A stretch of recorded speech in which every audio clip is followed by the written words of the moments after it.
In a recent video that has gone viral, Alhaji Asari Dokubo, a controversial figure in the Nigerian political landscape, has expressed concern about what he claims to be a plot by the Nigerian army to assassinate him.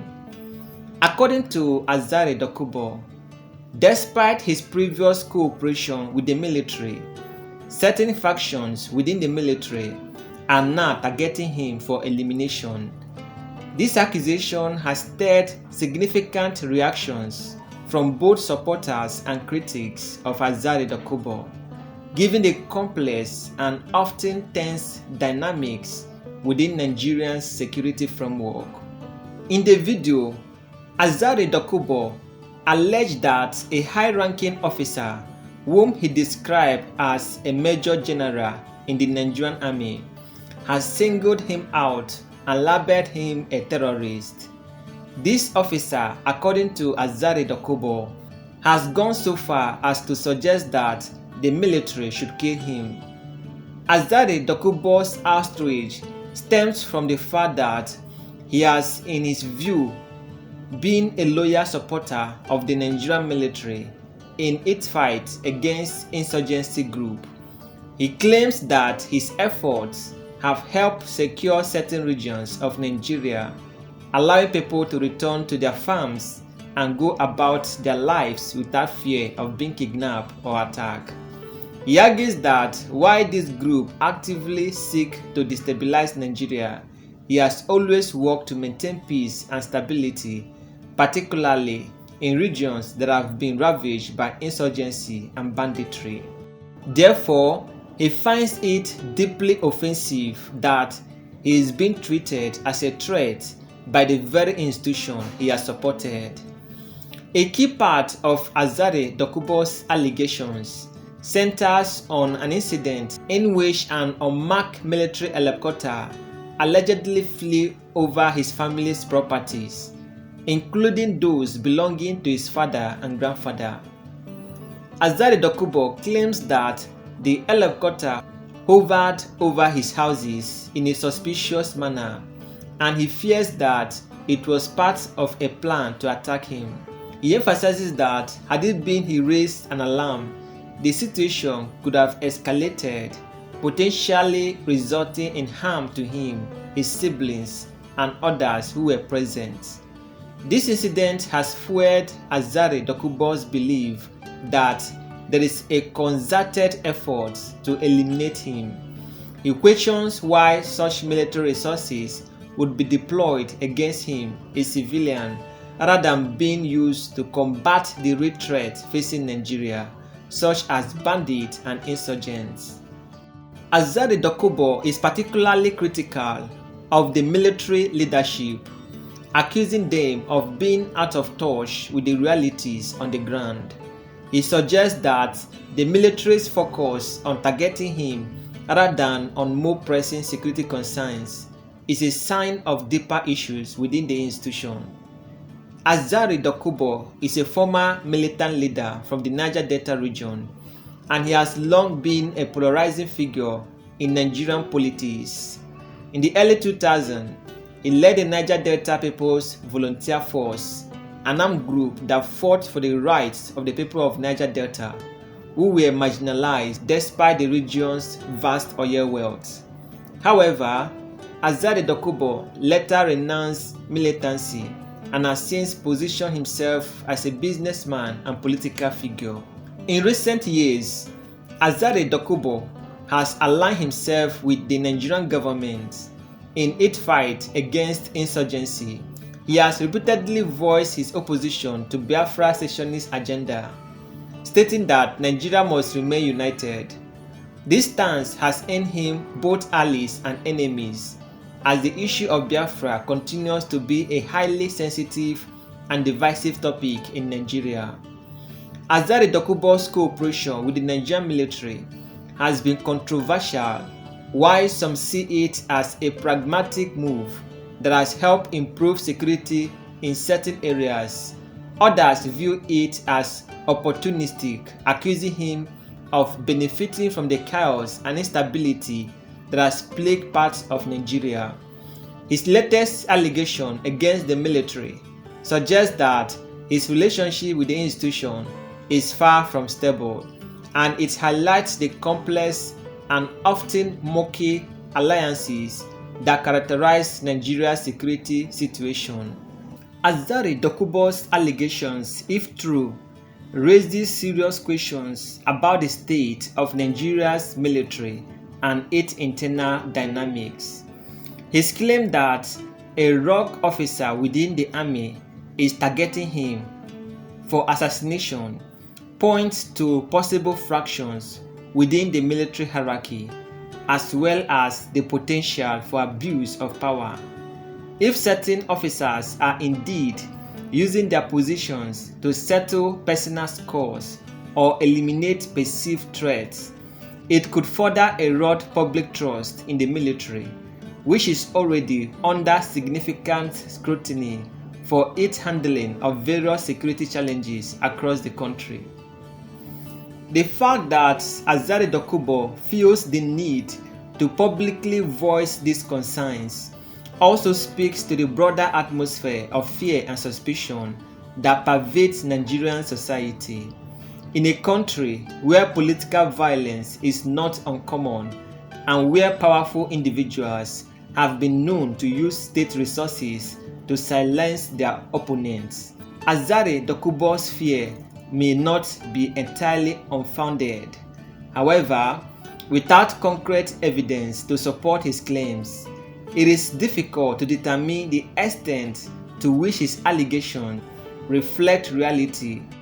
Asari Dokubo's allegations against the Nigerian army, if proven true, would represent a serious abuse of power within the military.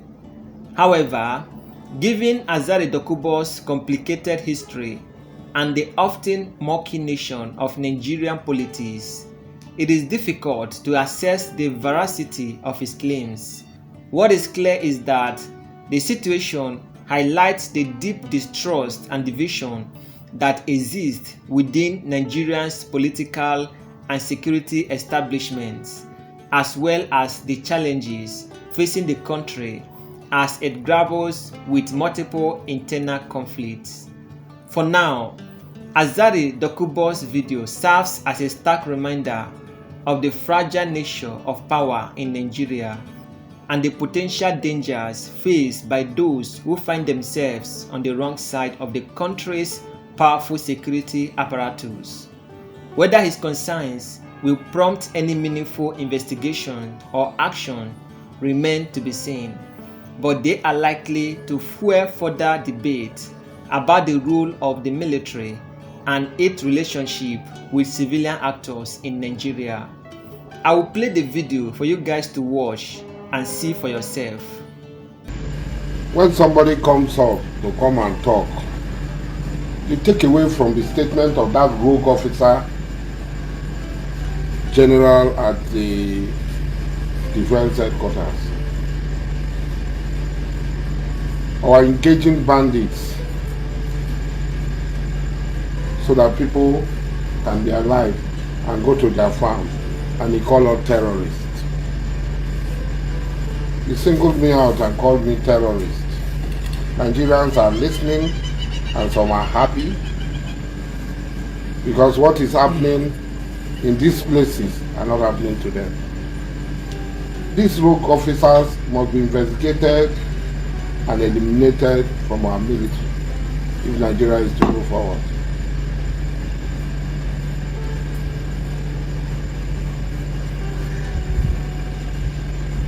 My crime is that I stand by the people and defend them and make them go back to their home, go back to their farm, that they are not kidnapped. I release them.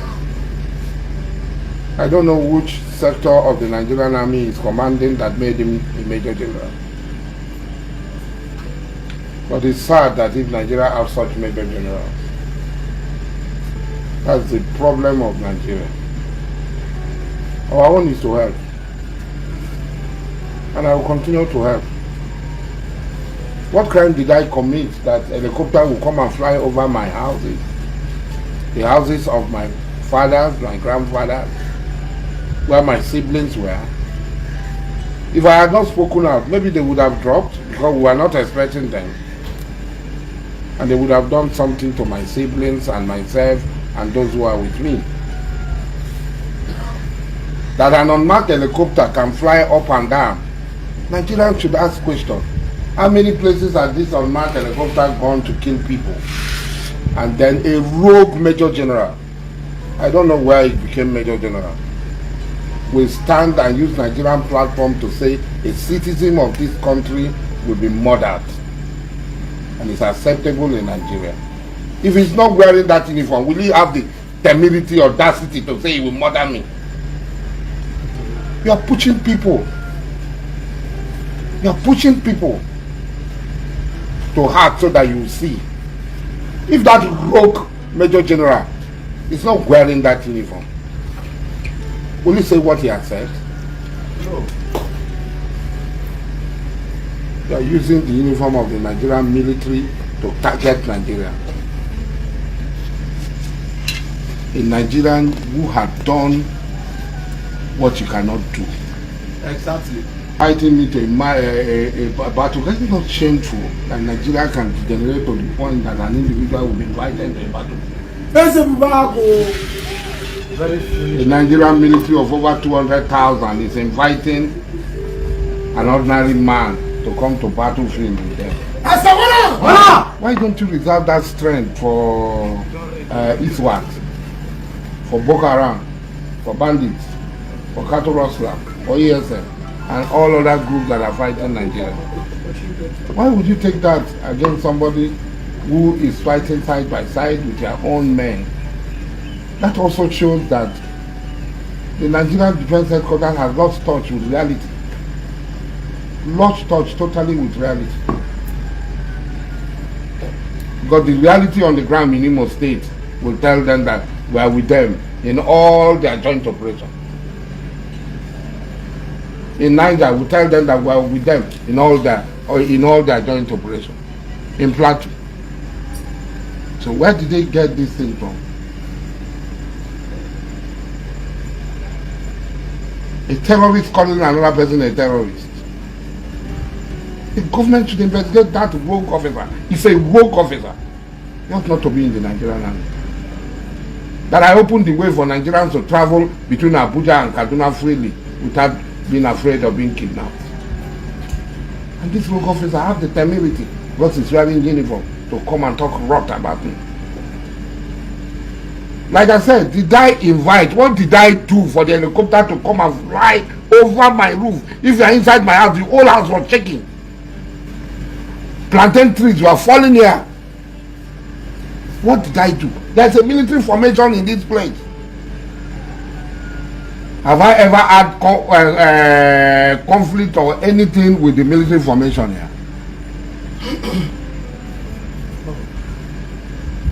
In my own community, they are there.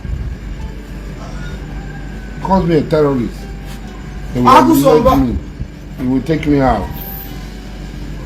The Anambra Vigilante Group has been stationed in Lilu, a community in Ihiala local government area of Anambra State, to fight insecurity that has taken over the region. It is no longer news that there is a heavy clash between IPOB and the Nigerian military at Lilu in Anambra State, which has deserted all the communities staying in that area.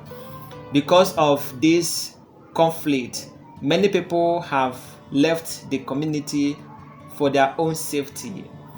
The Nigerian government have sent the military to many communities in Anambra State, especially in Ihiala local government area, such as Mbosi, Lilu, Osumogu, because these are communities that are very close to Imo State. Anambra State and Imo State have had a heavy clash with the Nigerian military as they are looking for ways to attack criminals, according to them, that have been terrorizing those areas. Whereas the IPOB have stated that they are fighting to reclaim their land from the government. that the Nigerian government should desist from Biafra land. So for this reason, there have been a lot of clash in the southeast, where the IPOB and the Nigerian military have been exchanging fire. If you have been in those communities, you will notice that most of the citizens in those communities have deserted the areas, as no one wants to risk his or her life in those areas.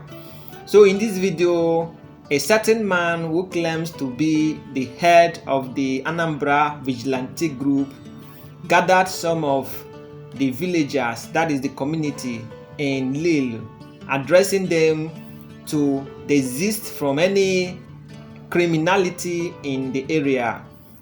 He was trying to convince them to hand over any private or meaningful information about the community. He stated that he came all the way from Onitsha, that had it been he doesn't have friends in Lille, he wouldn't have come there to come and fight insecurity. So he was trying to convince the community that they should cooperate with the vigilante group so as to fish out those people that has been causing havoc in the community. So the question right now is, who are the people causing havoc in the community? Because according to him, he said that the vigilante group are there under the command of Asiwaju Bola Ahmed Tinubu to fish out the criminals that has been terrorizing the community for so long. So he's now asking the villagers to cooperate with him to fish out these criminals, advising them that if they know any of their family member that is part of the gang that has been fighting against the military in Lulu, that they should advise their siblings and relations to desist from such action, otherwise they will feel the consequences. He stated that even when he was being posted to Lille from the Anambra State Vigilante Headquarters in Oka, some people told him not to come to Lille, that the zone is a danger zone because of the bombing and the shooting between the IPOB and the Nigerian army. But he insisted that he's going to come and fight for Tinubu's government, where the communication was in Igbo. So I'm going to play the video for you guys to watch and hear for yourself. But you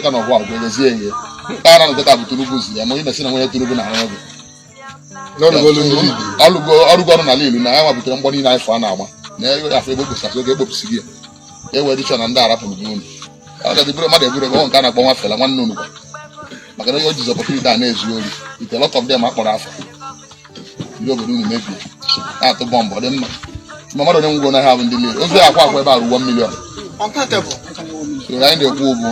I walk and Kubo no, I ain't a Kubo. Unuba, I seen a Buno. I want to get on here. Come on, Habunya. Habunya Taham in BH. Or I just think a man come and go say, oh, you have appointment. Come and tell us. You have go by force. When you drag me. You didn't know about Unuba by force. What on your film going to ban or Abogobama Kimmy's? The Woos to a will in Agronat and I will urge you. Jealousy be teacher. And I can't get their body by force. You don't know force. Maybe a boon. I like you. When you get the woman, you're not even wine, I leave it as I don't know. I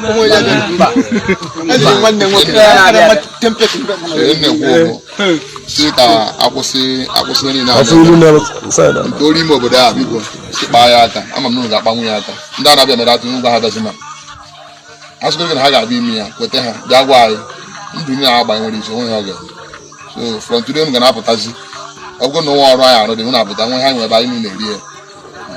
Because how can you let it go? No one man and I want the Chagara Gunman. But we have the state above my league. And then when fresh ever meant this young woman. You don't have to see the money out from Oka. I send a woman a Magapana. I'm going to go VG headquarters and Oka. Agwaka. asị na aka ha dị ya na ejele ilu m ka ndị anyị bịa ebe ha gbaa ife mbụ na abọla ilu ebe na mmiri ebe enyi merụsịa ndị ọkịja mụ na ha so arụ ero 420,000 ya wụrụ 300,000 ọrụ ha si ya na ha gbari ate na m agbago ọsọ ndị anyị nọkwasị isi ya ma mgbe anyị kampụ n'ihi ala leta gọọmenti anyị nọ na amiji ihe na anyị na-eme ụta dịbata lida na anọgolo ilu na adịkwa hapụ n'unu ndị mmadụ ka nọ ebe ahụ ndị ilu so onwe ndị gbara aka ya dị na ewepụ aka na ya onye bụ na aka ya dị na ewepụrụ aka na ya enwe problem ma agwa onye anyị ga-eme ya ọtụ na amarụsị onye anyị bụ ebe a na anyị ji nwa nwa na-akpọchisi arụsị dị n'ala ilu ka ha ncha bido gwa ọrụ ọ bụrụ